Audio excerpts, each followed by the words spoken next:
Bonjour à toi, comment vas-tu? J'espère que tu vas bien. C'est un plaisir pour moi de te retrouver sur le podcast La Femme Restaurée. Et aujourd'hui, nous allons parler de quoi? Nous allons parler de la foi, de ta foi qui va être mise à l'épreuve. Et tu sais, le but de l'ennemi, parce que nous vivons dans un monde en chute, son but constamment, c'est de nous persécuter, d'amener des persécutions dans nos vies pour nous pousser à donner un mauvais témoignage de Jésus et même salir son nom.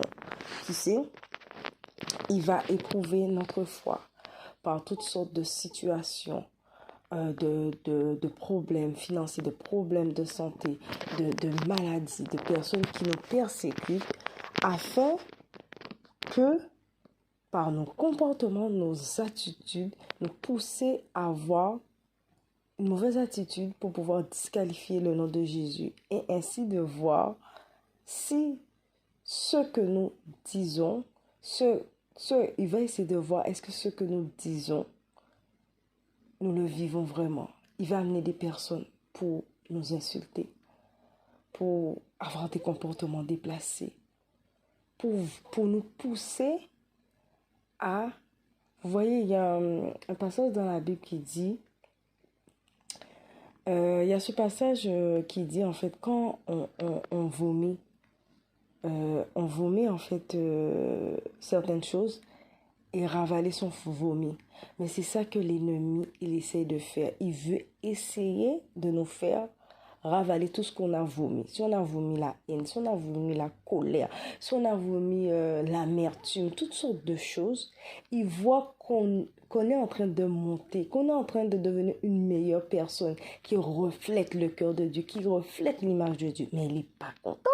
Il n'est pas content parce qu'on donne un témoignage à la gloire de Dieu. Et à travers notre vie, notre comportement, notre attitude, ça touche les cœurs, ça touche les âmes, les vies sont transformées et ça donne gloire et louange à Dieu. Donc l'ennemi n'est pas content. Donc il va instrumentaliser des gens, il va les manipuler, leurs pensées, leurs émotions pour nous pousser à bout et ainsi de voir à l'intérieur de nous, est-ce que ce que l'on dit, ce que l'on prêche est vrai?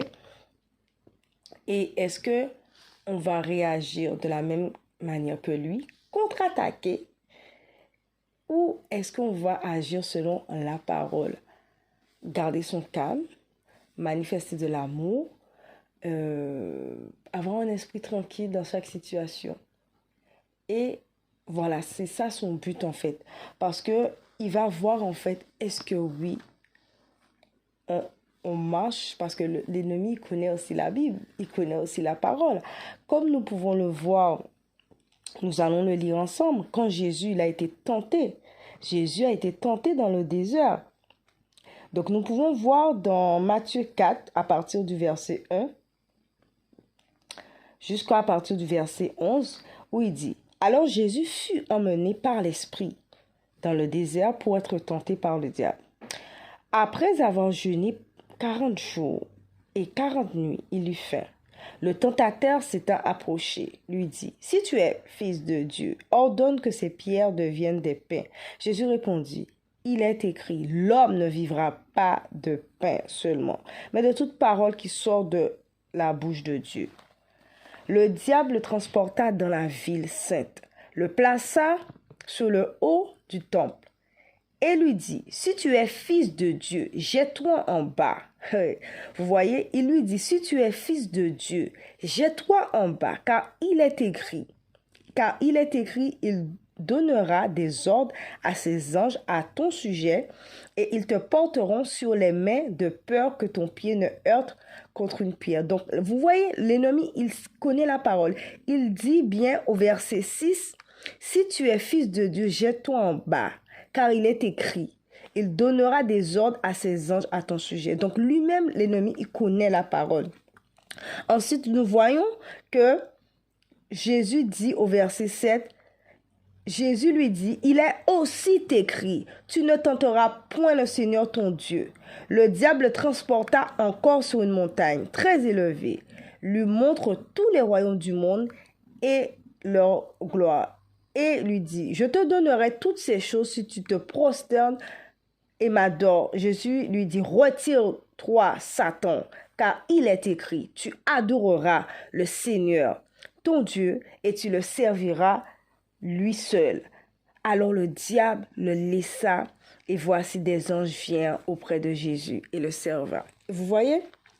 Donc c'est ça en fait. Le but de l'ennemi, c'est en fait à chaque fois de nous pousser chaque jour à avoir des comportements, des attitudes pour donner un mauvais témoignage et salir le nom de Dieu et pousser les gens à se dire, ah mais regardez, mais en fait c'est ça servir Jésus, c'est ça être Dieu. Ah mais bon, ils parlent de Jésus, mais regardez leur cœur, regardez leur comportement.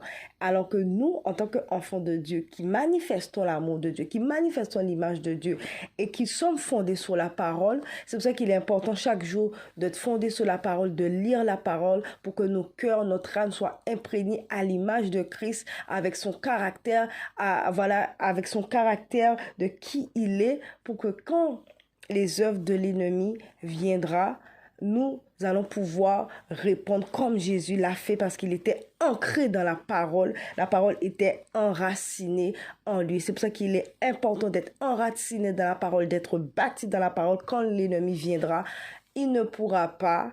Il va essayer au bout d'un moment, comme on le voit à la fin au verset 11, le diable le laissa et le diable y parle. Vous voyez? Et donc, c'est ça. Donc, notre foi va être éprouvée, notre foi va être testée, voilà, à travers les personnes autour de nous, à travers notre santé, à travers nos finances.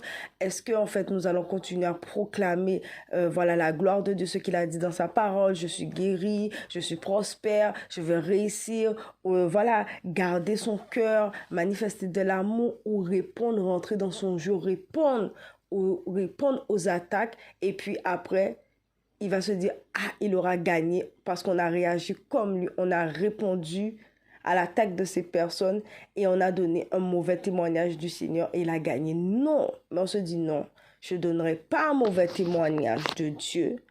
Je vais manifester sa gloire et je ne vais pas refléter l'ennemi. Parce que vous savez, c'est toutes ces petites choses voilà que quand on ne garde pas notre cœur, l'offense, l'amertume, la colère, la haine va rentrer et ce sont des portes d'accès que Satan va utiliser pour pouvoir encore retourner dans nos vies, amener la maladie, amener l'affliction parce que on a laissé la porte de la colère, de la haine, de l'offense entrer et l'ennemi se sert de ça pour faire rentrer les démons de maladie, les démons d'infirmité, toutes sortes de choses parce qu'il a besoin d'une porte en fait. Quand il voit qu'il ne peut plus attaquer vos finances, qu'il ne peut plus attaquer votre vie de prière, qu'il ne peut plus vous attaquer en voyant des hommes, des personnes vous séduire sexuellement. Mais il va à chaque fois essayer une nouvelle ruse pour pouvoir... Comment il va ouvrir une porte de colère, de haine en envoyant quelqu'un vous insulter, mal vous parler. Comment il va essayer d'ouvrir cette porte pour rentrer? Parce qu'il a besoin de la porte du péché pour pouvoir rentrer. Il a besoin de la porte de la colère, de la haine, du mensonge, de peu importe pour pouvoir venir s'infiltrer dans votre vie. Et voilà, et c'est pour ça qu'il faut avoir la bonne attitude, ne fermer toutes les portes. Et même si des fois, on a peut-être eu un comportement qui n'a pas été correct, mais de se repentir et d'aller demander pardon à Dieu. Donc, vous voyez, c'est vraiment en fait important. Parce que des fois, on peut se dire que oui, non... voilà, tout va bien, tout est OK, mais c'est des petites choses en fait que nous faisons, que même des comportements que nous avons qui sont cachés.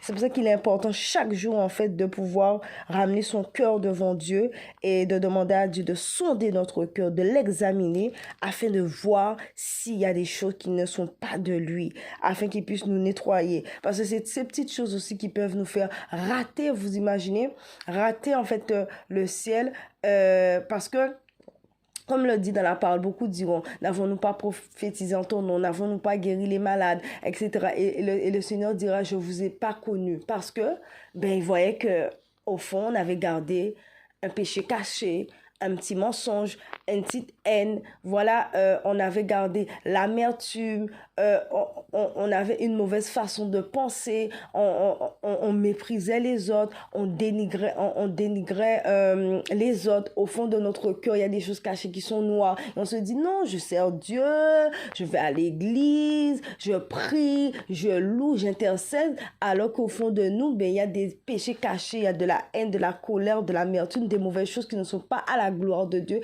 et et qui peuvent être une occasion pour nous faire rater le ciel.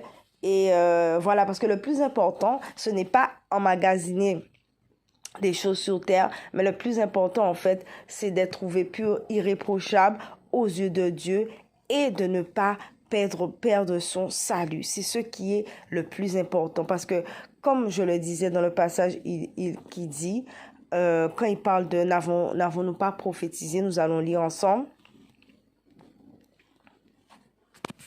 Nous allons lire ce passage ensemble. Donc, nous lisons ensemble Matthieu 7 à partir du verset 21 qui dit « Ceux qui me disent, Seigneur, Seigneur, n'entreront pas tous dans le royaume des cieux, mais ceux-là seuls qui fait la volonté de mon Père qui est dans les cieux. » Écoutez bien ça. Il dit « Ceux qui me disent, Seigneur, n'entreront pas tous dans le royaume des cieux, mais celui-là seul qui fait la volonté de mon Père qui est dans le ciel. » Plusieurs me diront en ce jour-là, Seigneur, Seigneur, n'avons-nous pas nous prophétisé par ton nom? N'avons pas nous chassé des démons par ton nom? Et n'avons-nous pas fait beaucoup de miracles par ton nom? Alors je leur dirai ouvertement, je ne vous ai jamais connu. Retirez-vous de moi, vous qui commettez l'iniquité. C'est pourquoi quiconque entend ces paroles que je dis et les met en pratique sera semblable à un homme prudent qui a bâti sa maison sur le roc. Donc c'est ça. Donc voilà, beaucoup diront, Seigneur, nous avons fait ci, nous avons fait ça, nous avons prophétisé en ton nom, mais il leur dira ouvertement, je ne vous ai pas connu, retirez-vous de moi, vous qui commettez l'iniquité. Vous voyez? Donc c'est ça. Même quand nous remontons au passage, il dit, vous les reconnaîtrez, au verset 16, vous les reconnaîtrez à leurs fruits.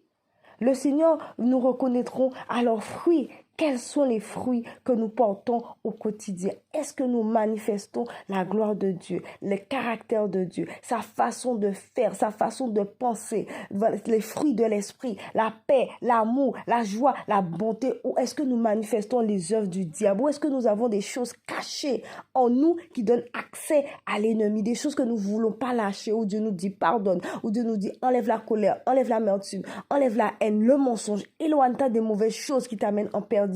C'est ça. Donc nous ne devons pas arriver au dernier jour. Le Seigneur nous dira, ôte-toi de moi, ôtez-vous de moi, retirez-vous de moi, vous qui commettez l'iniquité. Donc vous voyez, c'est l'important de chaque jour de se remettre en question et de ne pas donner accès au diable afin qu'il ne trouve aucune porte d'entrée dans nos cœurs, dans nos vies pour qu'il puisse venir siéger et nous amener en perdition. Non, nous devons manifester l'image de Christ, le cœur de Christ, qui il est. C'est un travail tous les jours où nous devons crucifier la chair. Ce n'est pas facile. Moi qui vous parle, ce n'est pas évident. C'est un travail au quotidien que le Seigneur m'aide. Voilà, à crucifier ma chair, à crucifier mon cœur, à garder la maîtrise de soi, à manifester l'amour, le pardon, au lieu de répondre par la colère et la frustration, mais manifester, refléter Christ, car oui, nous allons être testés dans ce que nous disons, de ce que nous prêchons. Est-ce que ce que nous prêchons, nous disons, si nous prêchons, nous disons la vérité de Christ, nous la vivons, ou bien est-ce que c'est du vent, est-ce que nous parlons juste pour parler, mais que notre vie ne reflète pas ce que Dieu dit? C'est important, car le diable va chercher, comme je le disais, toujours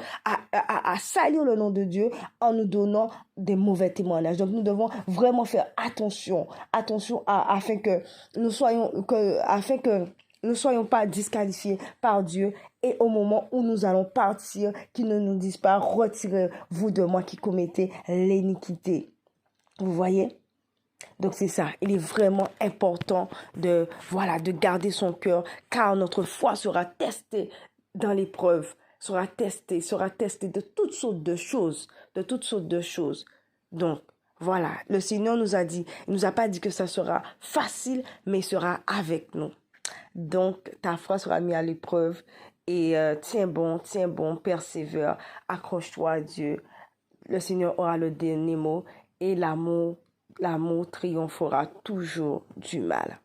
À bientôt sur la chaîne La Femme Restaurée.